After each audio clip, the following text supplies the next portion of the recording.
नवीन ब्लॉगची नवीन सुरुवात श्री स्वामी समर्थ। आज आम्ही चाललो आहोत श्री स्वामी समर्थांच्या मठामध्ये पलसदरीच्या इथे। तर खूप दिवसापासून आमची इच्छा होती की पलसदरीचा मठ बघायचा आहे। तर आज स्वामी समर्थांनी स्वतःहून बोलवून आम्ही चाललो आहे तिकडे पलसदरीच्या मठामध्ये। तर आता स्वरूप एकटाच आहे आमच्यासोबत आणि यांचे फ्रेंड आणि त्यांची मिसेस आहे आणि दुसरे दादा आहेत।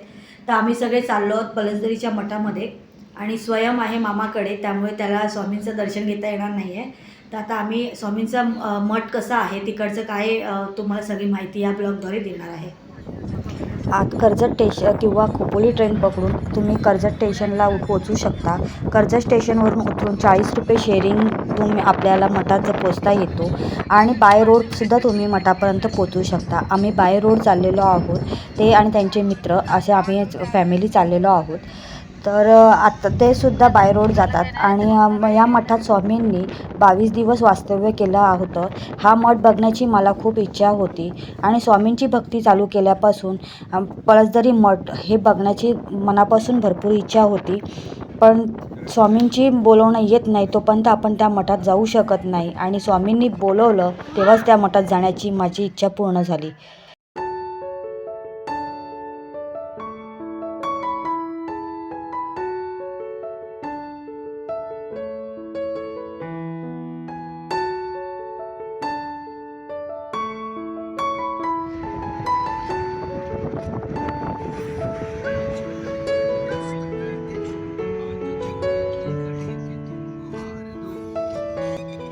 ही जागा स्वामींच्या पदकमलांनी पावन झालेली आहे, म्हणून हिला पुण्यनगरी अशी म्हटली जाते।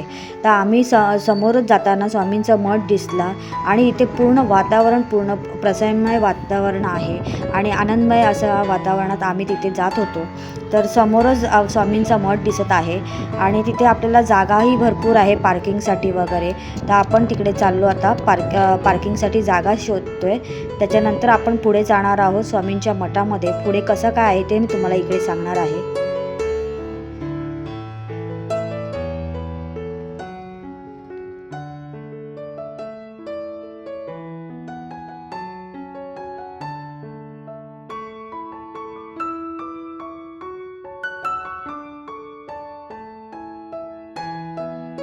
इकडे वहिनी आहेत आणि तिकडे दादा आहेत त्यांचे मित्र ते आणि बाबू आणि त्यांची छोटी मुलगी पिऊ आहेत ना, आणि दुसरे एक दादा गाडी लावत आहेत। तर अशा आम्ही 5 जण आलेलो आहोत, आमचे 2 जण म्हणजे 7 जण अक्कलकोट दर्शन आपल्या स्वामी समर्थांचं दर्शन घेण्यासाठी। चला आता आपण पुढे जाऊया। मंदिराच्या आत शिरताना पहिले स्वामींचे सगळे पूजेचे साहित्य इकडे आहेत। त्याच्यानंतर आपल्याला हातपाय धुवायचे आहेत। त्याच्यानंतर आपण मठात जाण्यासाठी आपण जाणार आहोत।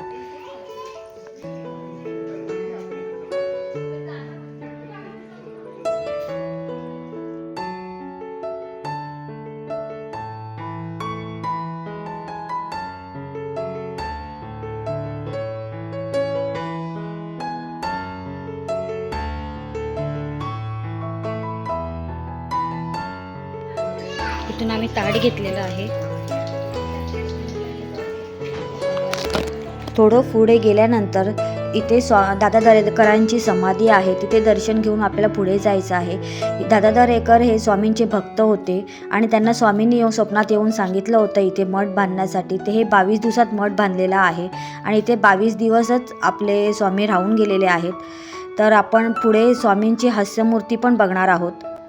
चला तर मग जाऊया आपण पुढे। त्याच्यानंतर उजव्या साईडला उत्सव मूर्ती म्हणजे स्वामींची मूर्ती आहे, औदुंबर झाडाखाली बसवलेली आहे।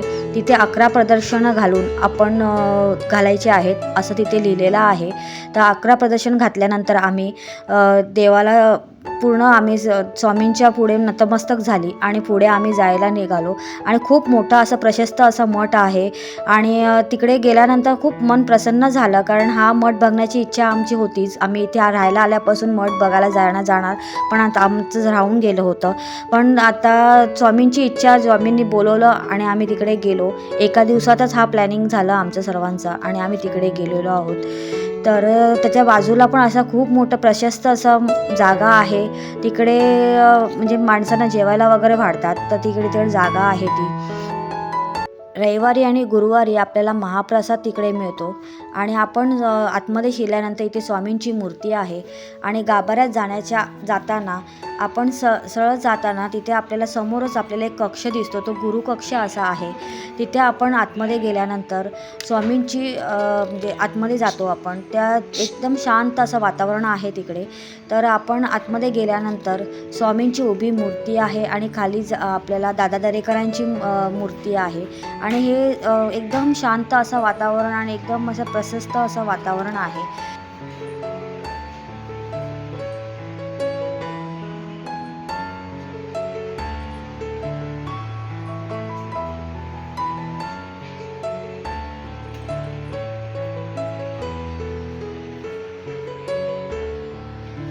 तिथून पुढे गेल्यानंतर आपल्याला आपल्या गणपती बाप्पाची मूर्ती दिसते. तिथे आम्ही वंदन करून आम्ही गाभाऱ्यात जाण्यासाठी पुढे निघालो.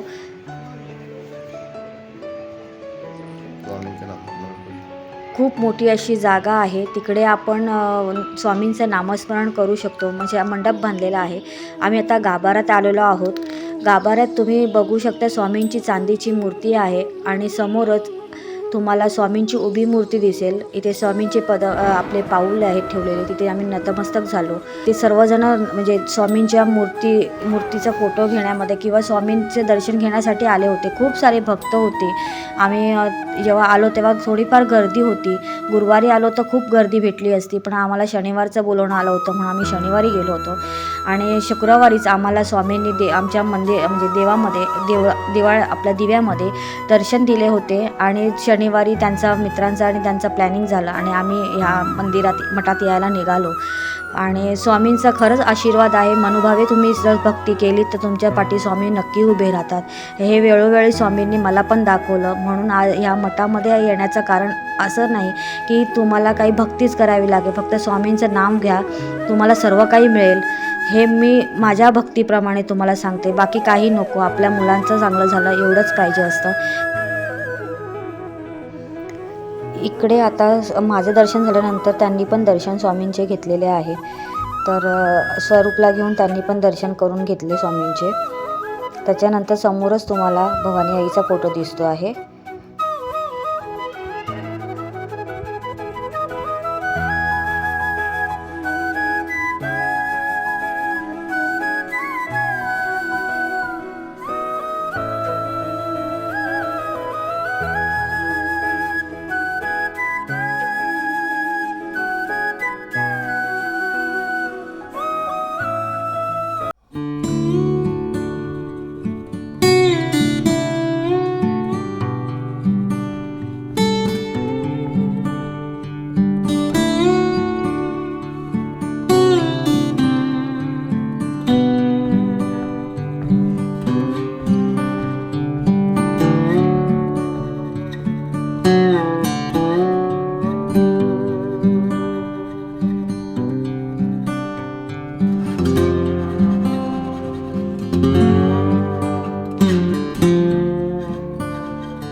जायला निघालेलो.